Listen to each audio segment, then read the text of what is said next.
Okay, I'm doing a recording on my views about what is going through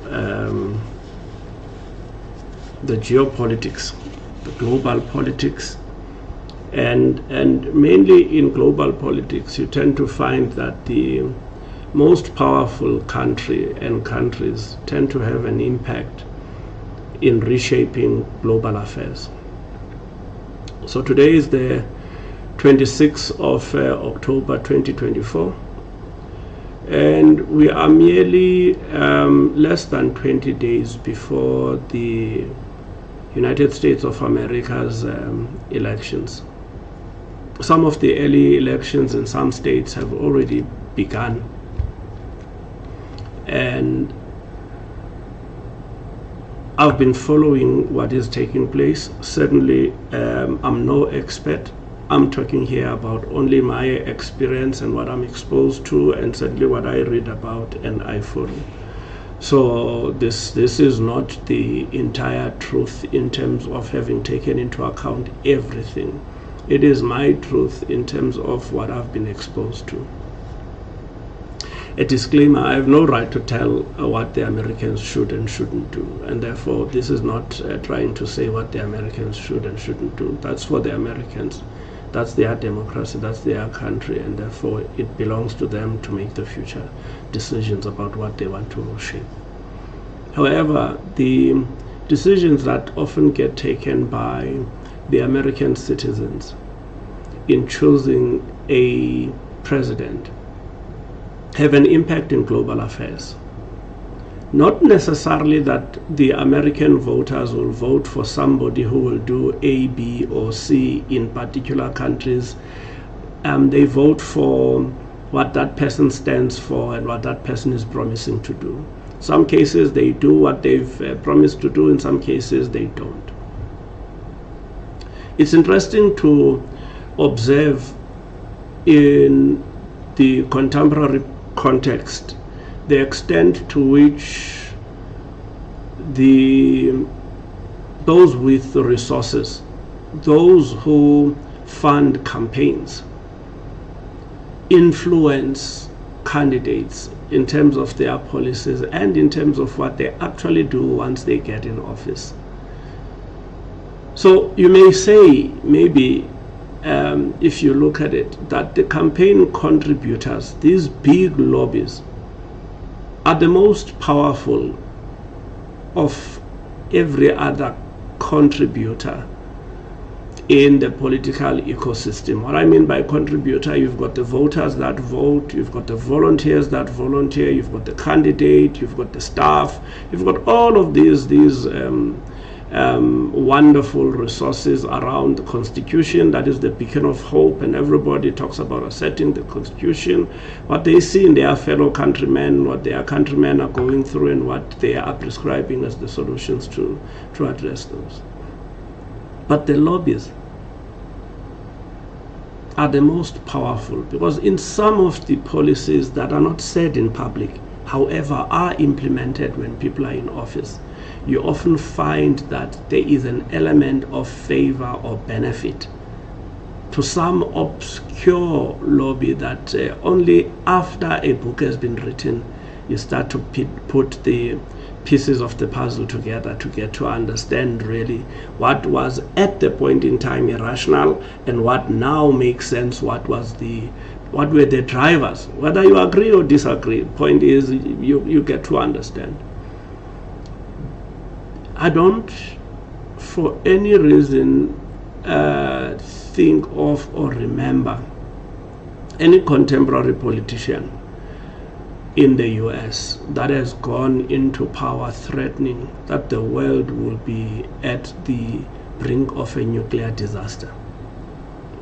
Neither in Russia, neither in the UK, neither in Africa, neither in France, neither South America, Brazil, Argentina, Venezuela.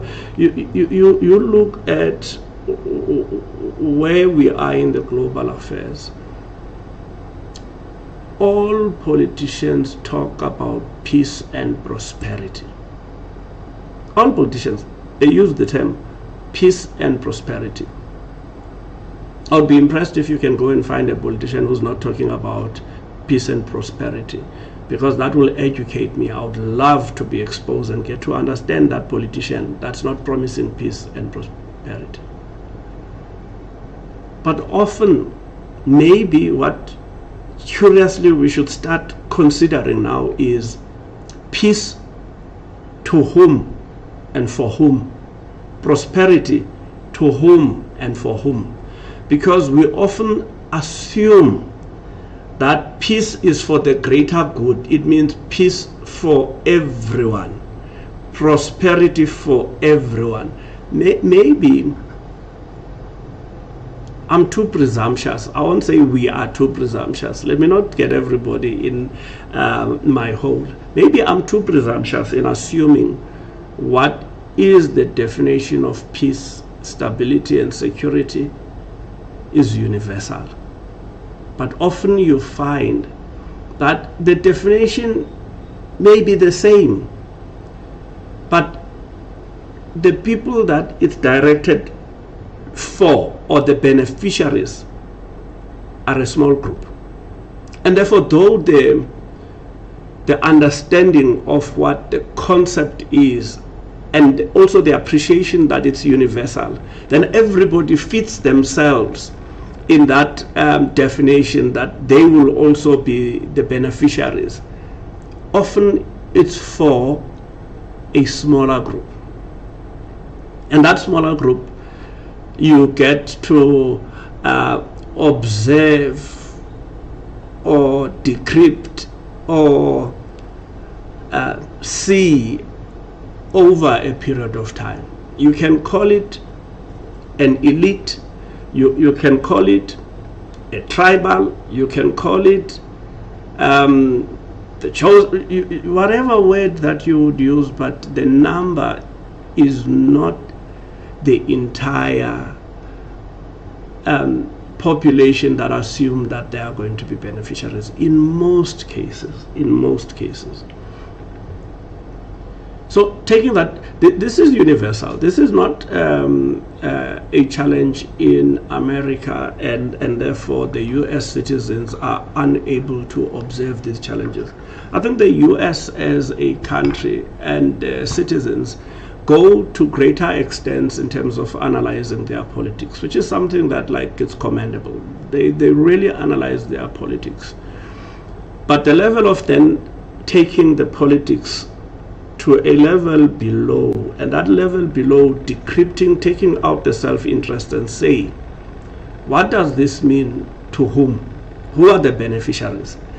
There is a great weakness in that we assume everyone, and therefore those that are on the opposing side become irrational, because why would they not want to benefit in peace and security, stability, you name all of these things, prosperity? And often you would find the ones that are on the other side also mean the same, and they then believe that others are irrational. Why would they not want to benefit? So that's what the world is going through. In Europe, there's been a number of elections, snap elections in some cases, and there's been a number of candidates that are coming through with ideas of border management, immigration control, focusing on their domestic challenges. But the interesting thing in all these messages, whether you are finding from Europe, you are finding from the US, there's an overextension in the affairs of other countries. And you wonder, isn't this a contradiction? But maybe it's not. Maybe it's not. If you go through history, some countries have achieved prosperity by plundering the resources of other countries. And therefore, when countries say peace and prosperity, they may mean peace and prosperity domestically. But once they leave their shores and go to other countries, it's whatever it takes so that they achieve peace and prosperity in their own countries. And therefore, everybody then becomes the jungle that they hunt on. And it's the survival of the fittest. The challenge with this notion is, if you then look at global peace and security and stability, it then becomes a pipe dream. It then becomes, on a grander scale, a tit for tat, with countries pitting themselves against others, or others pitting themselves against other countries, because of their experiences of what those countries come and do in their own countries. Then they also maybe sometimes want to retaliate, and they do things that are terrible. But often we get taken by emotions of the events of the day, rather than the diagnosis of where this all began. And how do we then make sure that my peace means peace also to a John in the US, to a Mary in Germany, and maybe to a Richard in the Middle East, or any other person out there who also wants to mean peace, but their peace has to mean the same peace to a Bonisile in South Africa, to a John in the US, a Mary in Germany. Because it's very key for us to appreciate. And therefore, if one then look at these bases of interest and analysis, if I were to use the word, or decoding what is taking place, I can't but wonder, 2 years from now, whichever of the candidates that emerge in the US, what will be the world? What will the world look like? And therefore, as the Americans are doing the dance of the day, canvassing for their candidates, presidential candidates, making promises about peace and prosperity, but also the global world joining in. We can't run away from the fact that the American politics have an impact in the entire globe, and as a result, you've got the direct participants that are US citizens, and the indirect participants that are all the countries of the world who have a vested interest, because they know whatever that the Americans agree to, it's going to impact them. I hope that peace and prosperity can get to a point where, as the universal definition is understood by all, the experience could be the same. This is not bashing the US. Other countries do exactly the same. They do exactly the same to the US. So it's not the right or wrong, the bad or good, but how do we break with the past? How do we break globally as global citizens? Because my peace and security, or my peace and prosperity, if it doesn't mean the same for somebody in the US, why should I expect theirs to mean the same for me?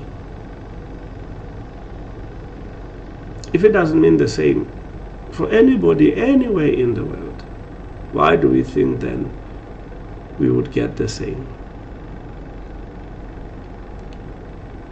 So I'm watching these elections with keen interest.